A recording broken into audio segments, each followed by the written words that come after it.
নমস্কাৰ বন্ধু বান্ধৱীসকল, পুনৰবাৰ সকলোকে শিৱানী ষ্টাডি 2.0 জিকে চেনেললৈ স্বাগতম জনাইছোঁ।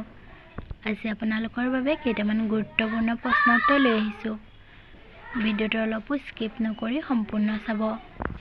আজি আমাৰ প্ৰথম প্ৰশ্নটি হৈছে, অসমৰ প্ৰথম ৰাজধানী কি? ক প্ৰাগজ্যোতিষপুৰ, খ কামৰূপ, গ চৰাইদেউ, ঘ এটাও নহয়।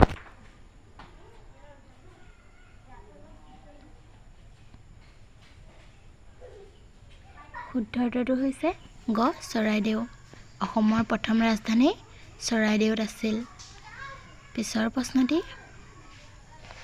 সাতভনী ৰাজ্যৰ ভিতৰত কোনখন বৃহত্তম ৰাজ্য? ক নাগালেণ্ড, খ অৰুণাচল প্ৰদেশ, গ মণিপুৰ, ঘ অসম। শুদ্ধ উত্তৰটো হৈছে খ অৰুণাচল প্ৰদেশ। সাতভনী ৰাজ্যৰ ভিতৰত অৰুণাচল প্ৰদেশ বৃহত্তম ৰাজ্য। পিছৰ প্ৰশ্নটি, কিমানখন দেশে অসমৰ সৈতে আন্তৰ্জাতিক সীমা ভগাই লৈছে? ক 4খন, খ 3খন, গ 5খন, ঘ 2খন। শুদ্ধ উত্তৰটো হৈছে ঘ 2খন। অসমৰ সৈতে আন্তৰ্জাতিক সীমা 2খনে ভগাই লৈছে। পিছৰ প্ৰশ্নটি, অসমৰ কোনখন জিলা কোনো আন্তৰ্জাতিক সীমা অংশধাৰী নহয়?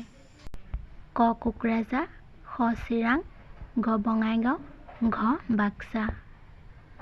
শুদ্ধ উত্তৰটো হৈছে গ বঙাইগাঁও। অসমৰ বঙাইগাঁও জিলাত কোনো আন্তৰ্জাতিক সীমা অংশধাৰী নহয়।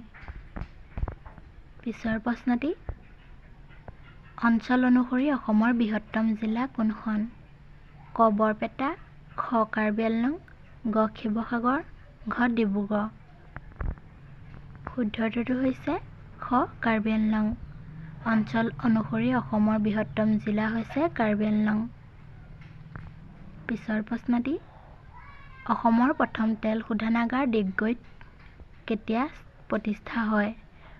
ক 1890, খ 1899, গ 1901, ঘ 1909 চনত। শুদ্ধ উত্তৰটো হৈছে খ 1899 চনত। অসমৰ তেল শোধনাগাৰ ডিগবৈত 1899 চনত প্ৰতিষ্ঠা হয়। পিছৰ প্ৰশ্নটি, ব্ৰহ্মপুত্ৰ নদীখন ভাৰতৰ কি নামৰ দ্বাৰা প্ৰৱেশ কৰিছে? ক দিহাং, খ চিহাং, গ লাইডং, খ মোৱাচু। শুদ্ধ উত্তৰটো হৈছে খ চিহাং। ব্ৰহ্মপুত্ৰ নদীখন ভাৰতত চিহাং নামৰ দ্বাৰা প্ৰৱেশ কৰিছে।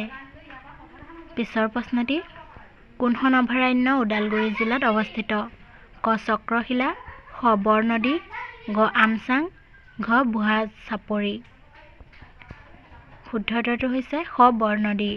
বৰনদী অভয়াৰণ্য ওদালগুৰি জিলাত অৱস্থিত। আমাৰ পিছৰ প্ৰশ্নটি, লোহিত নদী কোনখন নদীৰ উপনদী? ক বৰাক, খ ব্ৰহ্মপুত্ৰ, গ মানাহ, ঘ এটাও নহয়। শুদ্ধ উত্তৰটো হৈছে খ ব্ৰহ্মপুত্ৰ। লোহিত নদী ব্ৰহ্মপুত্ৰ নদীৰ উপনদী। আমাৰ শেষৰ প্ৰশ্নটি হৈছে, অসমত প্ৰধান নদী কেইখন? ক 3খন, খ 2খন, গ 4খন, ঘ 1খন। শুদ্ধ উত্তৰটো হৈছে খ 2খন। অসমত প্ৰধান নদী 2খন।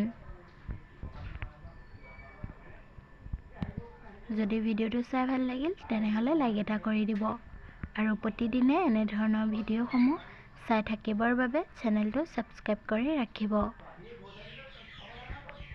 ধন্যবাদ।